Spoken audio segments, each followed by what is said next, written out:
pig that followed me everywhere that my dad and a friend of his decided I should take to the fair, and it didn't do too good at the fair, so we brought it home because it was a runt. And it followed me everywhere, and my dad went to a benefit auction and bought a goose that we were going to have for Christmas dinner, but he never got butchered. And anyway, we had a cow that nursed itself, and so my dad put a metal flapper that was made for that on its muzzle to keep it from nursing, but it could eat and drink. But anyway, apparently that's what attracted the goose, but the cow and the goose became inseparable.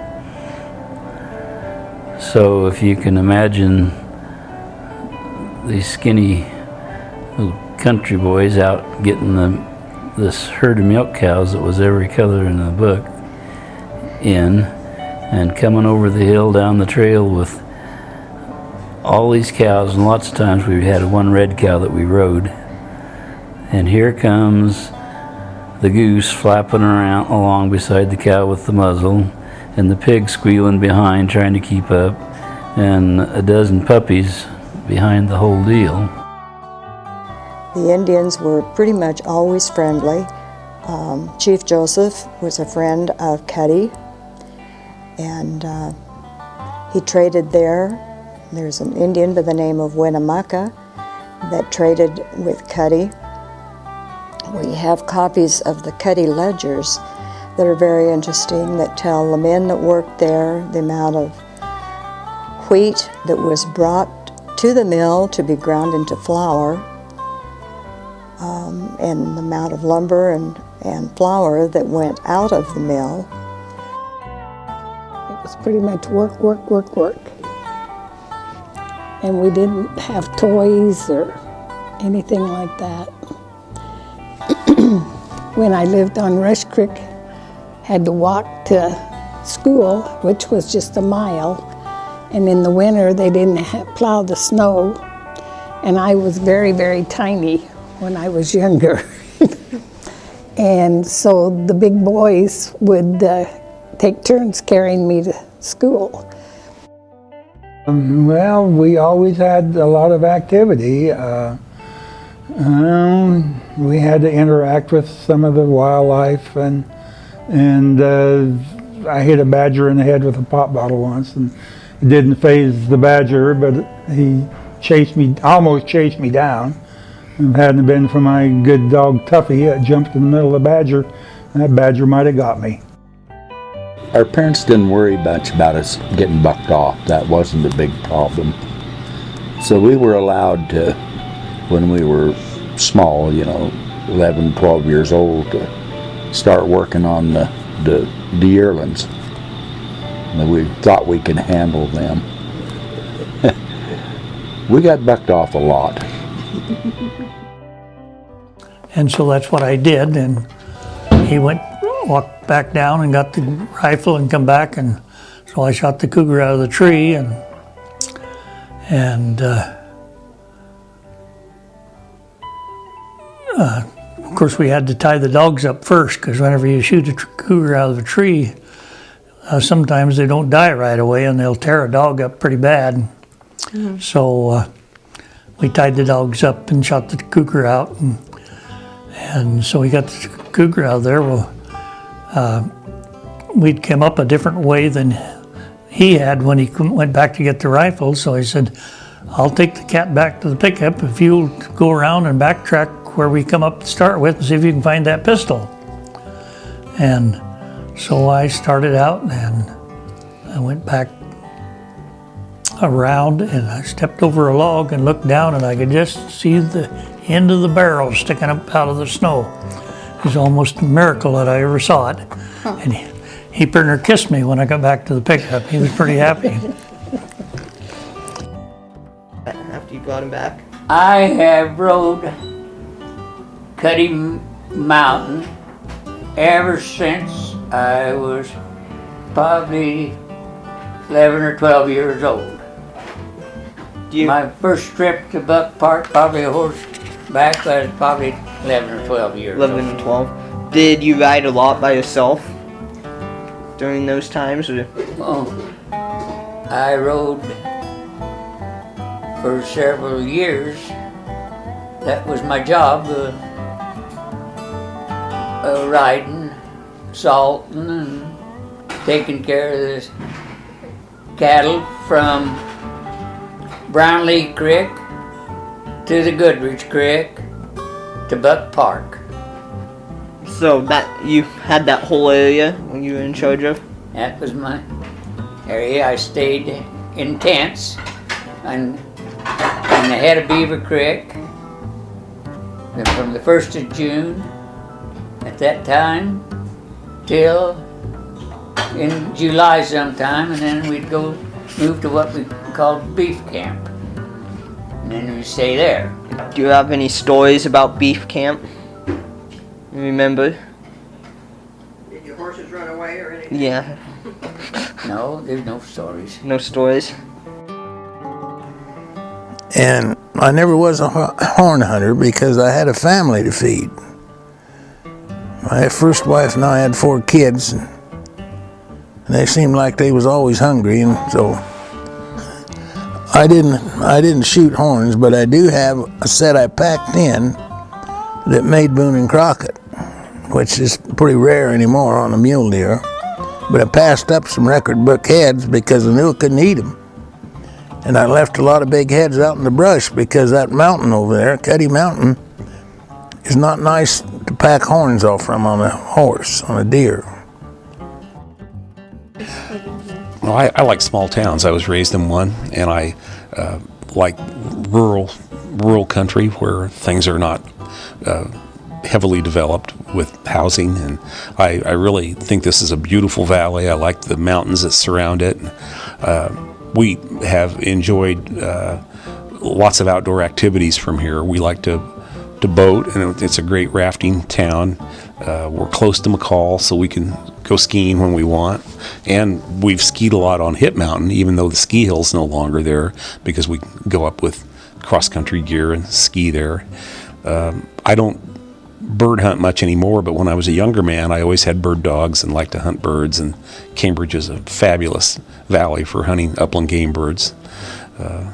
And I just like the personality of a small rural town. I like farmers and ranchers and people that live in these small towns.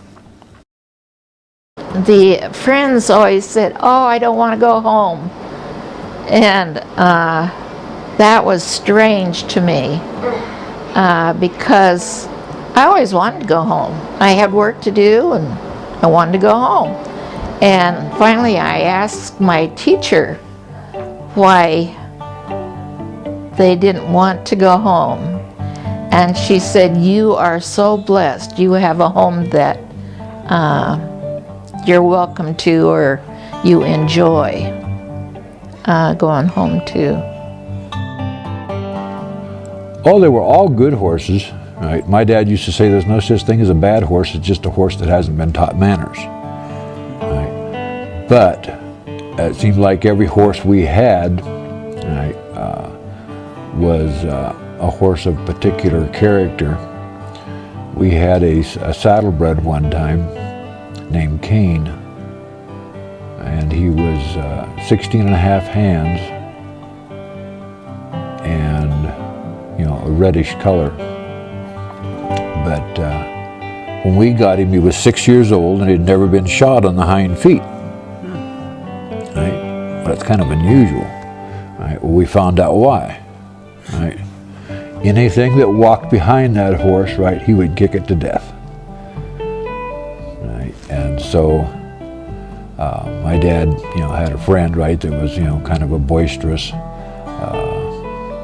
farrier, right, and said, I can put shoes on anything. Right? Well, they come out to shoe him one time, and let's see, the horse kicked both of them, right, broke one guy's arm,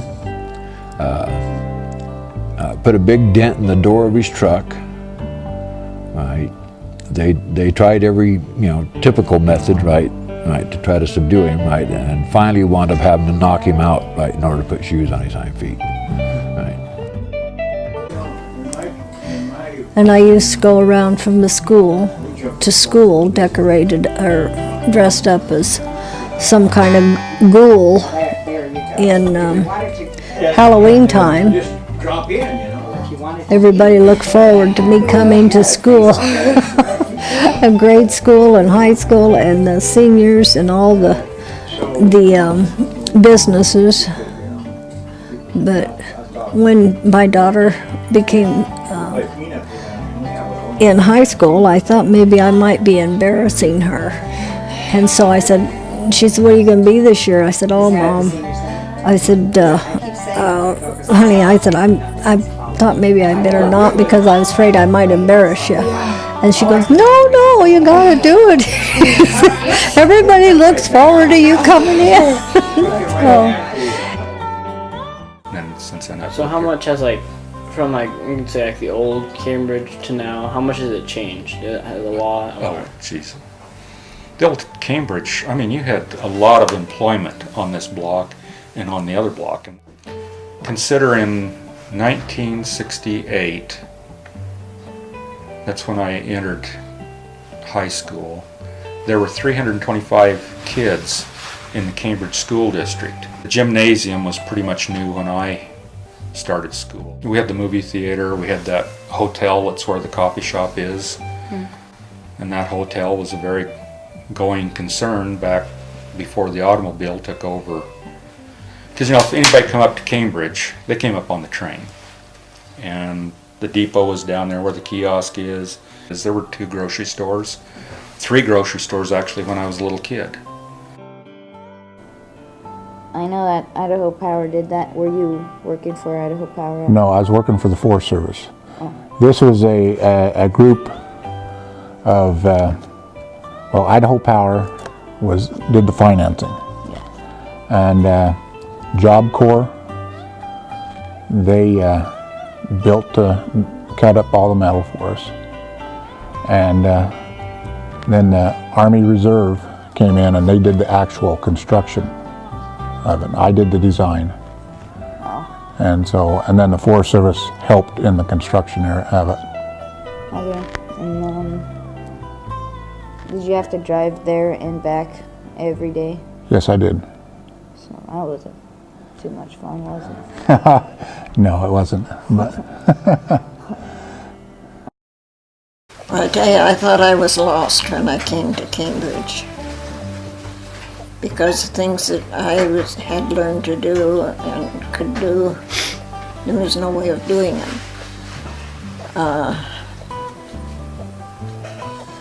We'd go swimming, but we had to go clear to Starkey at that time.